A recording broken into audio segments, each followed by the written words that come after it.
akkam jirtu hordoftoonni caaliitoo bakka jirtanitti nagaa rabbi isin haa qaqqabu. Maatii koo kan hin taane subscribe gochuun maatii ta'a. Warri koo taatan like gochuun dagatina. Uummanni Oromoo addunyaa mararratti argamtan baga gamaddan baga gammanne. Hedduu gammadeen jira. Akka intala Oromoo tokkotti gammachuun koo har'a akkan edaarraa kaasee daangaa hin qabu. Maaliif gammaddee hojjettanis waliin gammanne. Bulloonni keenya manidhaa keessatti waggaa tokko oliin achi keessatti rakkina dabarsaa turan. Nuuf jecha warreen hidhaman, nuuf jecha warreen dararamaa rakkataa turan, bilisa nu baasuudhaan warreen rakkataa turan. Kaleessa isaanis manidhaa keessaa ba'anii bilisa waan nu ta'aniif hedduun gammadee jira. Gammachuun koo daangaa hin qabu. Isinis akka gammaddan abdiin qaba. Waaqayyoof galannaa ta'u. Guyyaan kaleessaa gaa guyyaa addaati. Guyyaa fayyisaan keenya addunyaa nu fayyisuudhaaf dhufeedha. Guyyicha irrattis immoo wanta addaa arginee jirra. Hedduu nama gammachiisa. Gammachuun kana caalu hin jiru. Akka kootti jechuudhaan akka intala Oromoo tokkotti hedduun gammadee jira waan ta'eef. Gammachuun koo kaleessatii fi gaddi koo guyyaa caaluun du'u wal fakkaataadha. Guyyaa caaluun du'us sa'aatii akkasii ture kan hin arge. Kaleessa sa'aatii akkasiitii dhuguma natti fakkaanne. Dhuguma Jawaar manidhaa keessatti baay'inatti fakkaanne. Garuu liivirra seenee yeroo inni ba'u waan hin argeef hin gammade. Sa'aatii dheeraan boodarraa fi hirribayyuu hin quufne. Maaliif naannoo sa'aatii lamaa boodarraa fi kaleessa jechuudha. Utuman laalu asis achis ta'uun deemee ilaalu dhugaa natti fakkaanne waan ta'eef jechuudha. Asirratti garuu galateeffachuu kan qabnu duraan dursinee waaqa gaditti atileet Daraartuu Tulluu guddaa galatoomi.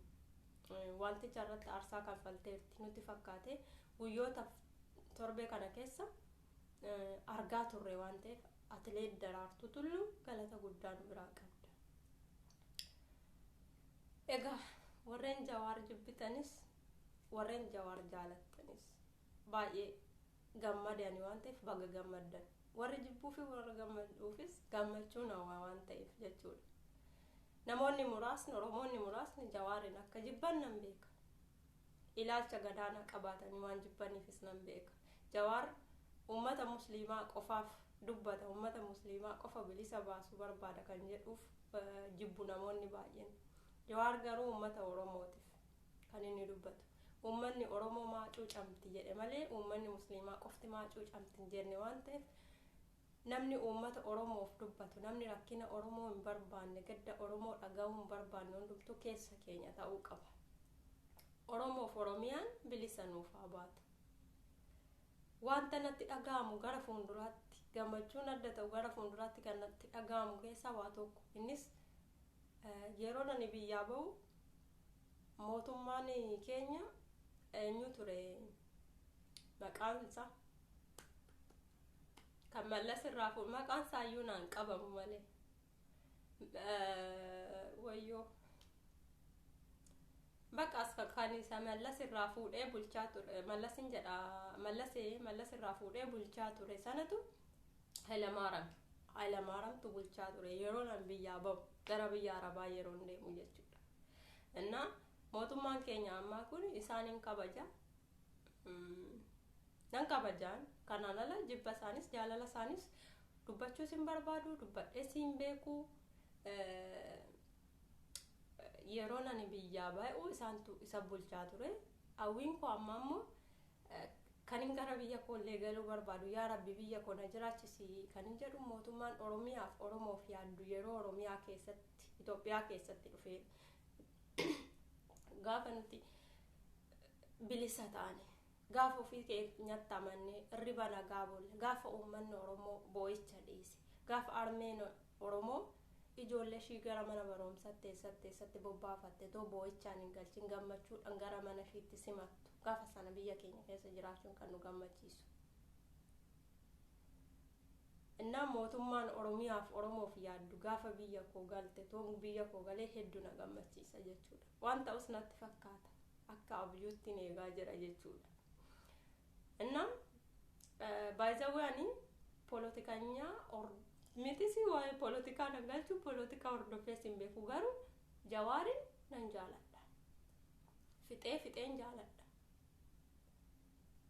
namoonni yeroo baay'ee footoo mootummaa keenya ammaa yookiin kan Jawaarillee kan maalillee profaayilii godhatu yeroo jalqabaatiif profaayiliin ani irra godhadhe alkaneedhaati kan eenyumaa keessa kana caalutiin ala jechuudha kana caalutiin ala kaleessa posti gochuun ko soora Jawaaraan kan jaaladhu onnee koo keessatti isa jaaladha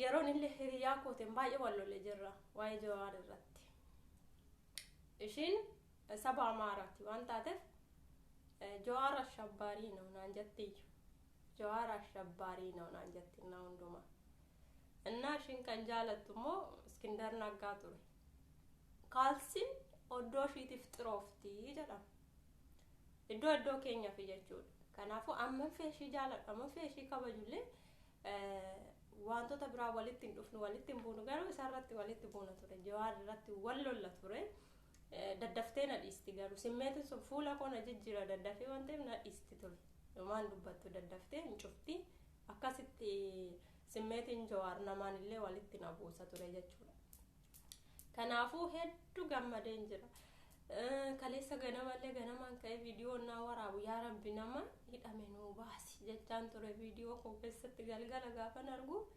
hidhamaan nuuf hiikkateera ndee tinbiitanyaan ta'e moo jechaan ture aniyyuu baay'ee na ajaa'ibe jechuudha እና baay'een gammade